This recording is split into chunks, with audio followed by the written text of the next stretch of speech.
दोनों देशों के बीच महत्वपूर्ण मुलाकात, दोनों राष्ट्राध्यक्ष जिन्होंने दोनों देशों के बीच रिश्ते किस तरीके से आगे बढ़ेंगे, सहयोग की बात की और व्यापारिक रिश्तों की भी बात की। लेकिन महत्वपूर्ण रूस यूक्रेन युद्ध का जिक्र प्रधानमंत्री नरेंद्र मोदी ने अपनी बात में किया और कहा कि हम लगातार दोनों देशों के साथ इस युद्ध पर संपर्क में हैं। रूस यूक्रेन युद्ध पर प्रधानमंत्री नरेंद्र मोदी का यह महत्वपूर्ण बयान। उन्होंने कहा कि शांति बेहद जरूरी है। रूस यूक्रेन युद्ध पर प्रधानमंत्री नरेंद्र मोदी ने फिर से शांति का जिक्र करते हुए कहा कि युद्ध का हल शांति से ही निकल सकता है और इसी से इसका हल निकलेगा।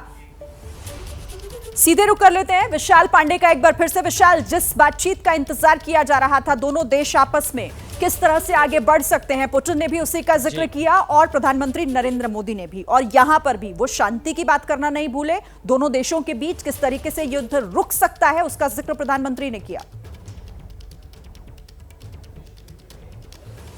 बिल्कुल, देखिए, प्रधानमंत्री नरेंद्र मोदी ने साफ तौर से शांति का रास्ता ही कज़ान से एक बार फिर से दिखाया है। प्रधानमंत्री नरेंद्र मोदी ने कहा कि रूस यूक्रेन संघर्ष पर भारत लगातार दोनों देशों के साथ संपर्क में है और प्रधानमंत्री नरेंद्र मोदी ने एक बार फिर से पुतिन के सामने इस बात को दोहराया है कि शांति के रास्ते से ही बड़ी से बड़ी समस्या का समाधान निकल सकता है। और पीएम मोदी ने यह भी कहा कि भारत हर संभव सहयोग करने के लिए तैयार है जिससे शांति का रास्ता निकल सके। हालांकि ये साझा बयान पहले पुतिन और फिर प्रधानमंत्री मोदी की तरफ से सामने आया है और अब बातचीत शुरू होगी मोदी और पुतिन के बीच में। तो बिल्कुल जो तमाम मुद्दे हैं रूस यूक्रेन युद्ध से जुड़े हुए, उन पर भी इस बातचीत में चर्चा होगी, क्योंकि पीएम मोदी ने साफ तौर से कहा है कि शांति के रास्ते पर ही आगे बढ़ना चाहिए। और पीएम मोदी ने यह भी बताया कि 3 महीने के अंदर यह उनकी दूसरी रूस यात्रा है और इस दौरान जो रूस भारत के संबंध है वो और ज्यादा मजबूत होंगे और कज़ान में नया कॉन्सुलेट खोलने का भी ऐलान पीएम की तरफ से किया गया है।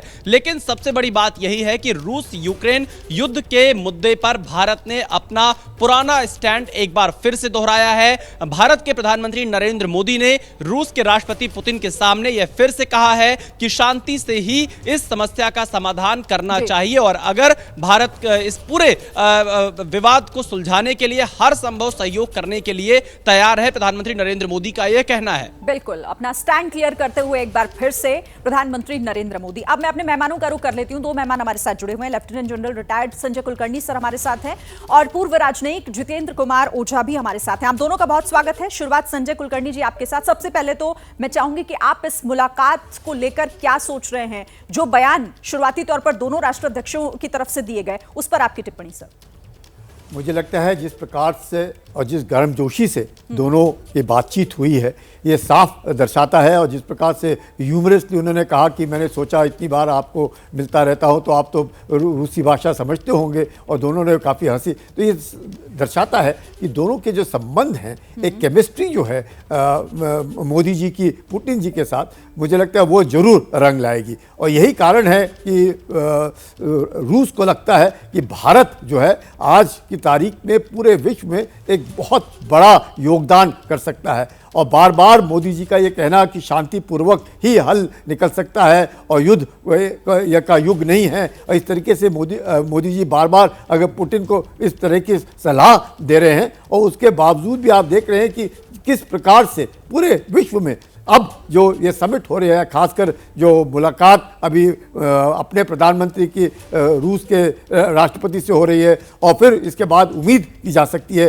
कि शायद अपने प्रधानमंत्री शी जिनपिंग से भी मिले। तो ऐसे वक्त में जब पूरे विश्व में एक तरीके से तनाव है, और उस तनाव को कम करने के लिए मुझे लगता है ब्रिक्स का जो एक नेतृत्व ब्रिक्स ने लिया है, क्योंकि ब्रिक्स जो है तकरीबन मैं कहूँगा कि 45% पूरे विश्व की आबादी यहाँ पर है, 48% क्रूड का जो उत्पादन है वो यहाँ पर है, विश्व का 30% का जो जीडीपी का ग्रोथ वो यहाँ पर है। तो ऐसे इसमें ये कहना कि G7 के साथ साथ अगर हम ब्रिक्स को देखें तो ब्रिक्स का एक बहुत महत्व का रोल है। और भारत जिस प्रकार से नेतृत्व कर रहा है ग्लोबल साउथ को लेकर के, तो मुझे लगता है पुतिन जो है वो समझते हैं, और ब्रिक्स समझता है, और वेस्ट भी समझ रहा है, और पश्चिम क्योंकि समझ रहा है, G7 समझ रहा है, G20 समझ रहा है, अमेरिका देख रहा है कि भारत जो है दोनों तरीके से अब उसके रूस के साथ भी संबंध बहुत अच्छे हैं, और भारत के संबंध पश्चिमी देशों के साथ भी बहुत अच्छे हैं, अमेरिका के साथ भी बहुत अच्छे हैं।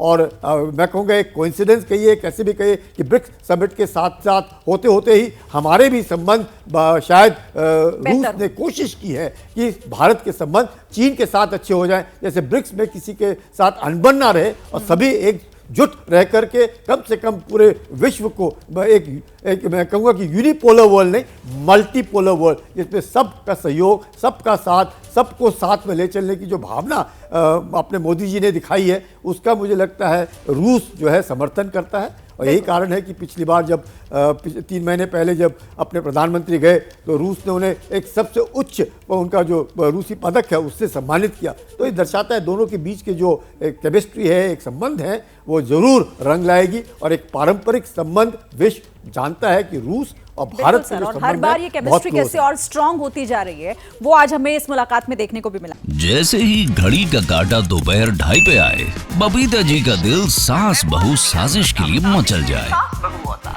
और ये है इनकी बहू, पूरे दिन ऑफिस की टेंशन हो जाए गॉन जब ये करें अपना फेवरेट शो फ्री टाइम पे ऑन।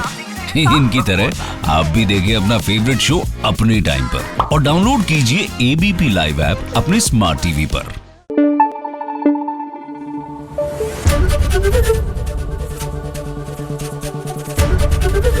एबीपी न्यूज आपको रखे आगे।